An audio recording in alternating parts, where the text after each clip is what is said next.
Well, for more on the climate summit, we're joined now by Ingmar Rertzhog. He's a climate change activist based in Stockholm, and he's the CEO and founder of We Don't Have Time, the world's largest social network for climate action.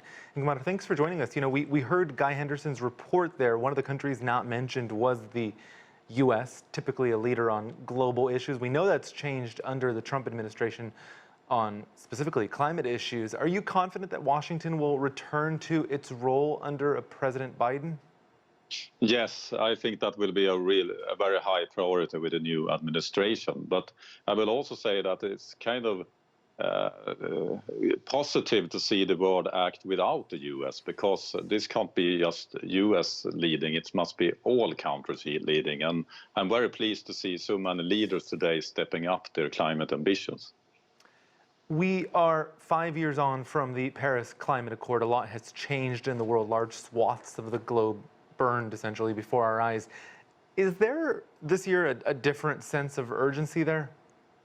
Yes, I will definitely say that. I watched this virtual conference, and the awareness about the severity of the climate crisis was actually, you could feel it. If you compare that to the COP25 meeting last year, you didn't have that. So perhaps just because the corona situation that we can't meet, we can't have the COP26 meeting this year, I think that has helped the world to actually realize that we are in a crisis, and it's not just the corona crisis, it's the climate crisis, and we need to improvise. This meeting that we have seen here today that UN has hosted is something that actually just was improvised to host. It was not a long planned event, it was something improvised, and more countries joined it to show their support and higher their commitments, ambition for the climate.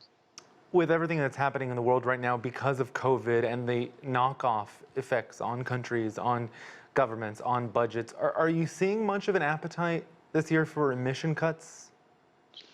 Yes, I mean, I see so many leaders, corporate leaders and government leaders that are having these pledges of going net zero 2050, 2045, etc. But I mean, it's good that that has started, but we need the action today, not just 10, 20, 30 years in the future. I mean, many leaders will not be alive 30 years in the future. So now is the time to actually take those goals next quarter, next year, and do the action. It's great that world leaders are pledging.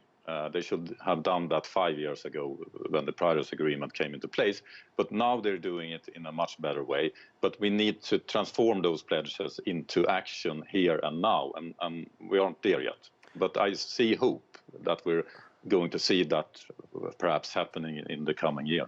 Often people watch these things and see what the US, the EU, and China are doing. Fair enough, they make up half of global GDP, but other countries, big emerging economies, big coal countries are also crucial. What direction are we seeing from those countries?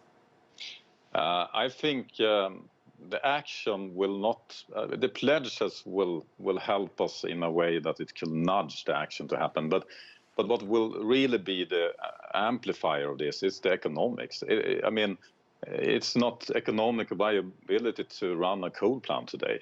You will lose money. So when the economics are happening, I will say the climate action are happening. And here is what is so important that our world leaders actually needs to do. They need to do it much more expensive to pollute. And I was really glad to see the European Union leader talking about that it's a time to put a price on carbon. But I think that price needs to be so high. I mean, the cost of draw down carbon dioxide from the atmosphere is more than 100 euro per ton, and that should be the cost at least to put it up there.